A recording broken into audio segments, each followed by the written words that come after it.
We return now to the protests in Iran, and we take a closer look at whether the Iranian government is united in how to respond with Abbas Milani. He's director of the Iranian Studies program at Stanford University. Mr. Milani, thank you very much for joining us. Before I ask you about the government's response, how do we know whether these protests are organized, whether they're spontaneous? What do we know about that? I think what we know is that they are spread over a remarkably large expanse of the country. They are occurring in some of the places that have never been the centers for action against the government, small towns where people cannot hide behind anonymity, where the regime knows everybody. So it is, to me, an indication of the level of despair where in places never before the centers of discontent, you are seeing massive demonstrations, either in size or in the ferocity of the slogans. What does that tell you about what is bringing these people out into the streets? I think what it tells me is that the result of about 30 years of economic mismanagement, of corruption, of cronyism, the increased pressure as a result of the sanctions, have created a moment, I think, where people are, and new categories of people. Again, you have to remember this regime relied on the poor, considers itself the regime of the dispossessed, and it is hitherto mostly these dispossessed elements who have come into the streets, sometimes in cities notorious for their religious piety, from Mashhad to Qom to Najafabad, which I think has the distinction of having contributed more people to the war in Iraq in terms of the number of people killed. These are now the centers of activities, and this gradual grind of double-digit unemployment, double-digit inflation, no prospects of economic improvement, remarkable cronyism, recent publication of budget figures that show millions of dollars have been given to religious endowments that have virtually nothing to contribute. All of that, I think, created a tipping point. So what do you make, Professor, of the regime's response? I mean, today, among other things, the supreme leader said that it's enemies of the country that are behind this. Well, I think it is characteristics of Mr. Khamenei. He has a paranoid view of the world.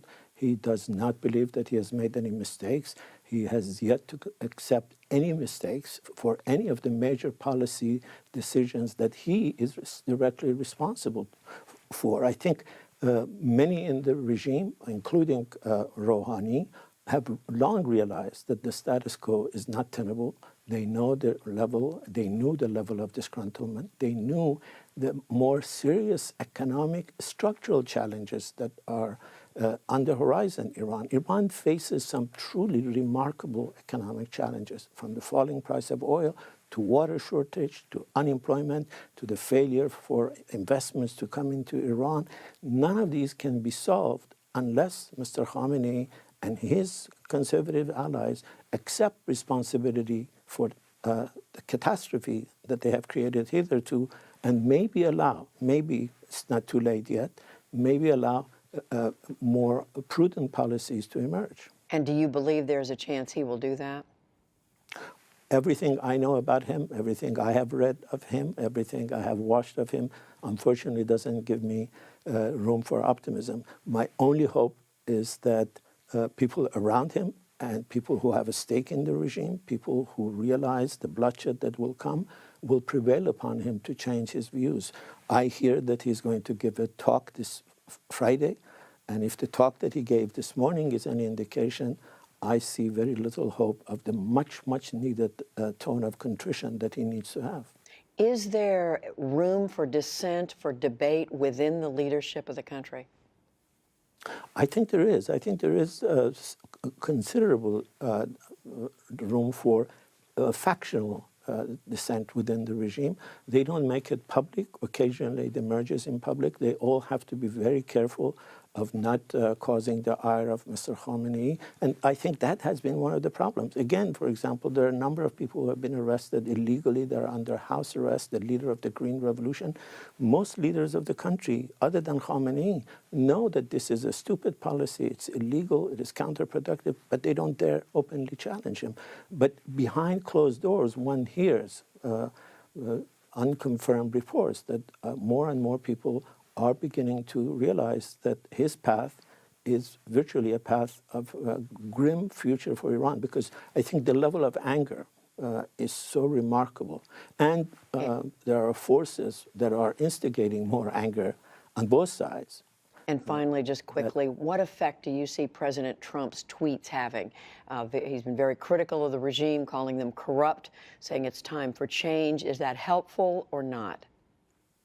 I think in some ways it has been very helpful, because I think people need to know, the Iranian regime needs to know, as Mr. Trump said, that the world is watching.